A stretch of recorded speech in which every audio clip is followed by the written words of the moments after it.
बिस्मिल्लाहिर्रहमानिर्रहीम। नाज़रीन अस्सलाम वालेकुम, मैं हूँ इमरान वसीम।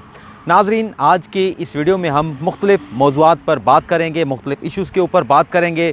दो अच्छी ख़बरें भी हैं, संजीदा नोयत की ख़बरें भी हैं। लेकिन सबसे पहले वीडियो के आगाज़ में हम बात करेंगे एंकर मुबश्शिर लुकमान के एक मामले की।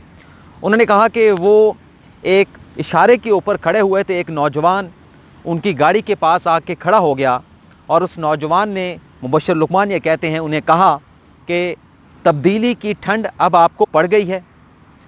तो इस बात का तज़किरा मुबश्शिर लुकमान ने अपनी वीडियो में भी कहा और मुबश्शिर लुकमान अपनी वीडियो में कहते हैं कि जब उस नौजवान की जानिब से ये कहा गया है कि क्या आप तब्दीली की ठंड पड़ गई है, तो उस पर मुबश्शिर लुकमान कहते हैं कि उन्होंने उस नौजवान को फीकी सी मुस्कुराहट दी। और फिर अपनी वीडियो में आगे जाकर वो कहते हैं कि इसी तरह के तंज़ लोगों से उन्हें सुनने को मिलते हैं, क्योंकि उन्हें इमरान खान का उन्होंने साथ दिया था और जो तवक्कुआत इमरान खान से लगाई गई थी आवाम की, वो तवक्कुआत पूरी नहीं हुई।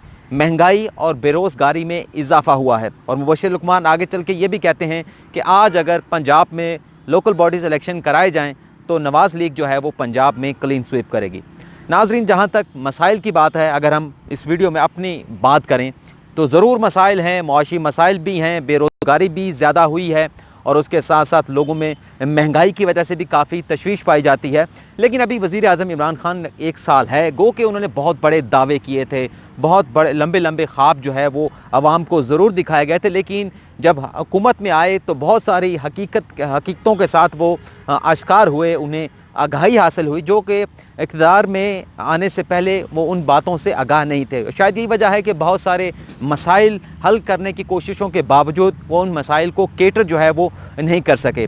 आगे भी उनके पास 4 साल का अरसा है। हम उम्मीद करते हैं ये जो डेमोक्रेटिक जो सिस्टम पाकिस्तान में आया है, जो तब्दीली की हुकूमत आई है, ये अपनी मुद्दत पूरी करेगी और 5 साल के बाद अगर आवाम के साथ जो वादे किए गए थे वो पूरे नहीं होंगे तो ज़रूर ये आवाम इमरान खान का भी एहतसाब करेंगे और अपना वोट जो है वो सोच समझ कर देंगे। लेकिन जहाँ तक मुबश्शिर लुकमान की बात है, वो कहते हैं कि जो नौजवान ने कहा गया था कि उन्हें ठंड पड़ गई है और वो बड़ी फीकी सी उन्होंने उस पर मुस्कुराहट दी और इस किस्म के तंज़ उन्हें मामूल के साथ सुनने को मिलते हैं जब वो पब्लिक में निकलते हैं या मार्केट्स में निकलते हैं, तो मुबश्शिर लुकमान को ठंड नहीं पड़ेगी। मुबश्शिर लुकमान को ठंड पड़ने का एक और तरीका है। उन्होंने अपनी ख्वाहिश का इज़हार भी किया था जब पाकिस्तान तहरीक इंसाफ की हुकूमत भी आई थी, किसी जगह पर दोस्तों के साथ बैठे थे और आपको मालूम है कि मुबश्शिर लुकमान का एक जहाज़ भी है और ख्वाहिश का इज़हार ये किया गया था कि उन्हें डीजी सिविल एविएशन लगना जो है वो उनकी ख्वाहिश है कि वो सिविल एविएशन के जो है वो डीजी लग जाएँ, उसके सरबराह लग जाएँ। लेकिन उनकी वो ख्वाहिश जो है वो पूरी ना हो सकी और उसके लिए जिस जगह पे वो बैठे थे उनसे पूछा गया, भाई आप किस बुनियाद के ऊपर ये कह रहे हैं कि आपको डीजी सिविल एविएशन लगा दिया जाए? तो उन्होंने कहा जी मेरा भी अपना जहाज़ है तो मैं क्यों नहीं लग सकता। तो ये उनकी ख्वाहिश थी, एक किसी जगह पर उन्होंने इज़हार किया। तो बहरहाल ठंड तभी पड़ेगी जब उन्हें डीजी सिविल एविएशन जो है वो लगा दिया जाएगा। हम अपनी आज की वीडियो के मौजू के ऊपर आते हैं। तो आज सुप्रीम कोर्ट में gas infrastructure development cess case की समाअत होना थी और समाअत हुई भी शॉर्ट सी। जस्टिस मुशीर आलम की सरबराही में 3 रुकनी बेंच था, लेकिन समाअत जो है वो आज एक कंपनी के वकील के अदम दस्तयाबी की वजह से ना हो सकी। वो कंपनी तो अपनी जगह उसका नाम जो भी है निजी कंपनी है, लेकिन उसके जो लॉयर थे जो आज अदालत के बायस अदालत में पेश नहीं हुए वो खालिद अनवर हैं। खालिद अनवर साहब की जानिब से जूनियर वकील पेश हुए, उनके जानिब से बताया गया कि उनका जो बीपी था वो शूट कर गया, जिसकी वजह से वो आज अदालत में पेश नहीं हो सके। तो लिहाजा आइंदा की समाअत की तारीख जो है वो मुकर्रर कर दी जाए। अदालत ने उनकी बात सुनी और कह दिया ठीक है, आज तो हम इस बात को जो है वो अकोमोडेट कर लेते हैं, लेकिन आइंदा जब समाअत 22 अक्टूबर को इस केस की होगी तो किसी वकील को एडजर्मेंट नहीं दी जाएगी। अगर कोई वकील अलील है तो वो कंपनी मतवादल वकील का बंदोबस्त कर ले। और साथ में ये भी कहा गया कि ये बड़ा अहम केस है, इसमें अरबों रुपए का हुकूमत का रेवेन्यू जो है वो इन्वॉल्व है, तो हम 22 अक्टूबर से रोज़ाना की बुनियाद के ऊपर इस केस की समाअत करेंगे। लेकिन यहाँ नाज़रीन आपको ये भी बता दें कि खालिद अनवर साहब माजी में नवाज शरीफ के वकील रह चुके हैं। 1993 में जब उनकी हुकूमत बरतरफ की गई थी तो सुप्रीम कोर्ट में उन्होंने से रजू जब किया नवाज शरीफ ने, तो खालिद अनवर उनके वकील थे। सुप्रीम कोर्ट से उनकी हुकूमत जो है वो बहाल हुई और उस वक्त के चीफ़ जस्टिस जो हैं वो मौजूदा चीफ़ जस्टिस के जो हैं वो ससुर थे उस वक्त नसीम हसन शाह साहब। और फिर आपको मालूम है कि जब 93 में ये हुकूमत बहाल हुई तो चंद माह के बहाली के बाद फिर ये हुकूमत दोबारा बरतरफ कर दी गई और 97 में जब नवाज शरीफ दोबारा इक़्तिदार में आए तो फिर खालिद अनवर को उन्होंने अपना वज़ीर कानून भी बनाया था। इसे आगे चलें तो हम बात करेंगे अपने अगले टॉपिक के ऊपर। खुर्शीद शाह को आज गिरफ़्तार करने के बाद नैब ने राहदारी रिमांड के लिए एहतसाब अदालत में पेश किया और राहदारी रिमांड दे दिया गया, और वहीं पर उनकी मुलाकात साबिक़ सदर आसिफ अली ज़रदारी से भी हुई और आसिफ अली ज़रदारी ने उन्हें कहा, उनके साथ बड़ी गपशप हुई अच्छे अंदाज़ में। और एहतसाब अदालत में जब आसिफ अली ज़रदारी और फ़याल तालपुर को पेश किया गया फ़ेक अकाउंट केस में, तो उनके ऊपर भी फ़र्द जुर्म लगाने का आज जज मोहम्मद बशीर ने फ़ैसला किया है और आइंदा की तारीख़ इस पर मुकर्रर कर दी गई है, और वो तारीख़ 4 अक्टूबर है। और 4 अक्टूबर को जब फ़ेक बैंक अकाउंट केस की समाअत होगी तो फ़र्द जुर्म आसिफ अली ज़रदारी और फ़याल तालपुर पर जो है पढ़कर सुनाई गई। और नाज़रीन, आपको ये बता दें कि जब फ़र्द जुर्म की प्रोसीडिंग होती है तो थोड़ा सा बता दूँ कि उसमें क्या कार्रवाई होती है। फ़र्द जुर्म में बताया जाता है कि आप पर फ़लाँ एलिगेशन है, आपने फ़लाँ करप्शन की है, आप फ़लाँ बेज़ाब्तियों में इन्वॉल्व थे, आपने फ़लाँ जगह पे कमीशन खाया है, आपकी फ़लाँ ट्रांजैक्शन जो है वो मशकूक थी, आपकी फ़लाँ जो है वो मनी ट्रेल नहीं है। तमाम एलिगेशन जो हैं वो पढ़कर सुनाए जाते हैं, और इस फ़र्द जुर्म जब पढ़ के सुनाई जाती है और जो अक्यूज़ होता है वो 100% तक यही कहता है कि जो तमाम इल्ज़ामात लगाए गए हैं, इन इल्ज़ामात की सेहत से मैं इनकार करता हूँ और मैं अपना भरपूर दिफ़ा करूँगा। क्योंकि ज़ाहिर सी बात है कि वो अगर मुल्ज़म इल्ज़ामात की सेहत से इनकार ना करे तो जुर्म तस्लीम करना उसे तसव्वुर किया जाता है, और फिर अदालत का फ़ैसला जो है वो उस मुल्ज़म के ख़िलाफ़ जाता है और नैब के हक़ में आ जाता है। और किसी भी मुकदमे में भी ये कार्रवाई हो वो इसी अंदाज़ से ही चलती है।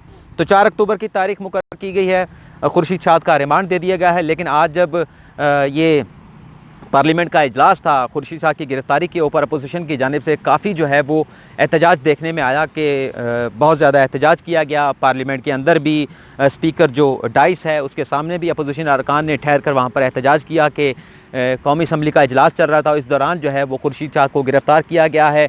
अरकान असम्बली के जो अपोजिशन के थे उनकी जानिब से भी कहा गया कि जो स्पीकर कौमी असम्बली हैं वो अपना अख्तियार जो है वो बज़ाहिर ये लग रहा है कि उसके ऊपर कंप्रोमाइज़ कर रहे हैं, और उनके ऊपर जो पार्टी का के जो मफादात हैं उसका तहफ़्फ़ुज़ किया जा रहा है। और ये एहतजाज हमने आज पार्लियामेंट के अंदर भी देखा और पार्लियामेंट के बाहर भी देखा।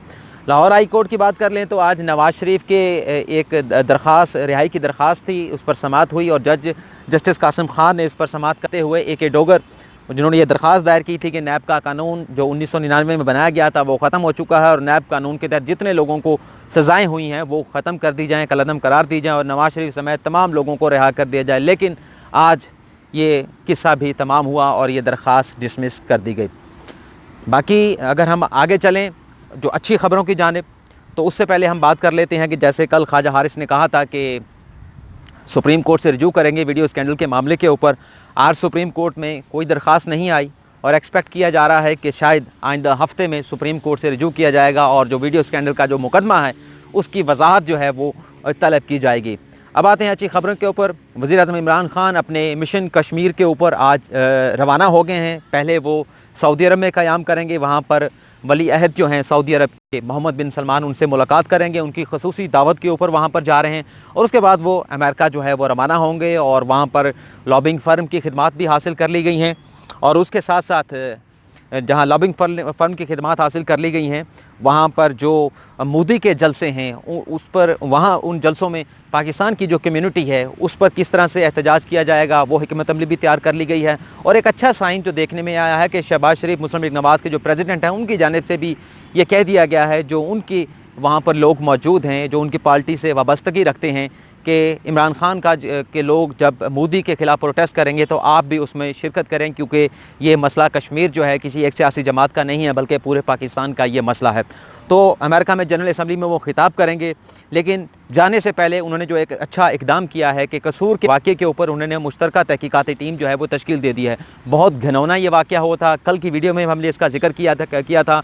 उसमें माजी में जो इस तरह की वीडियोस सामने आई थी या इस तरह के जो वाक़यात आए थे, ज़ैनब कत्ल केस का जो वाक़या आया था, उन तमाम का हमने अपनी वीडियो में जिक्र किया था। लेकिन कल रात गए वज़ीर-ए-आज़म इमरान खान ने इस मामले के ऊपर नोटिस लिया और जो मुतलका SHO था थाने का और जो DSP था उसे मुअत्तल कर दिया गया। नया पुलिस ऑफिसर उन थानों में तैनात कर दिया गया। लेकिन मामले की तहकीकात के लिए JIT तश्कील दी गई, DPO कसूर को ये ज़िम्मेदारी दी गई है और इस इन्वेस्टिगेशन की टीम में 5 मेंबर होंगे, जिसमें जो SP इन्वेस्टिगेशन है कसूर के वो भी शामिल होंगे। आईजी ब्रांच के इन्वेस्टिगेशन के जो एसपी हैं वो भी शामिल होंगे और इसमें एक नुमाइंदा जो है वो सीटीडी का भी होगा और साथ साथ आईबी के नुमाइंदे को भी शामिल किया गया है। लेकिन ज़ैनब कत्ल केस में जो जीआईटी बनाई गई थी उसमें एडिशनल आईजी जो है था वो उस जीआईटी के सरबराह थे, लेकिन उसमें आईएसआई, आईबी और एमआई के लोग भी जो है वो शामिल किए गए थे। लेकिन ये भी जो जीआईटी बनाई गई है काफ़ी ईमानदार जो है वो ऑनेस्ट लोगों के ऊपर बनाई गई है और उम्मीद करते हैं कि इस जीआईटी की रिपोर्ट में जो भी रिपोर्ट आएगी उसमें मामले की जो डेप्थ तक है वो पहुंचने की ज़रूर कोशिश की जाएगी। और सबसे अच्छी खबर लास्ट अपनी वीडियो में श्रीलंकन टीम ने पाकिस्तान के दौरे का ऐलान कर दिया गया है। श्रीलंकन डिफेंस मिनिस्ट्री की जानिब से ग्रीन सिग्नल दे दिया गया है श्रीलंकन बोर्ड को। भारत ने बहुत साजिश की, बहुत सारे जो है वो उन्होंने अपने चालें चली कि ये पाकिस्तान के अंदर जो मैदान वैरान हो रहे हैं उन्हें आबाद होने का मौका ना मिले, श्रीलंका की टीम पाकिस्तान का दौरा ना करे। और उससे पहले जब श्रीलंका की टीम के लिए खिलाने का इंतखाब हो रहा था वहाँ पर भी अपना जो कार्ड था उसे साजिश के तहत इंडिया ने इस्तेमाल किया। जो श्रीलंकन प्लेयर जो है वो आईपीएल में खेलते हैं उन्हें ब्लैकमेल किया गया कि अगर आप पाकिस्तान जाएंगे तो हम आपको आईपीएल में नहीं खिलाएंगे। लेकिन श्रीलंकन बोर्ड ने उस वक्त भी जो है वो काफ़ी ब्रेवरी दिखाई। जो लोग नहीं आना चाहते थे, जो प्लेयर नहीं आना चाहते थे, उनसे हटकर अपनी एक टीम का जो है वो ऐलान कर दिया गया। लेकिन फिर सिक्योरिटी खदशात जो है वो भारत की जानिब से साजिश करके पैदा किए गए। लेकिन हुकूमत पाकिस्तान क्रिकेट बोर्ड और फ़ौज की कोशिशों की वजह से ये दौरा जो है वो मुमकिन होने के जा रहा है और श्रीलंका की टीम जो है वो जल्द इस दौरे का बाकायदा तौर पर ऐलान कर देगी। 3 T20 और 3 वनडे इंटरनेशनल जो है वो इस दौरे में जो है वो रखे गए हैं, जिसका प्लान किया गया है। तो नाजरीन, आज की इस वीडियो में आपसे इजाज़त चाहूँगा। अगली वीडियो तक के लिए मुझे दुआओं में ज़रूर याद रखिएगा। इजाज़त चाहता हूँ। अल्लाह हाफिज़।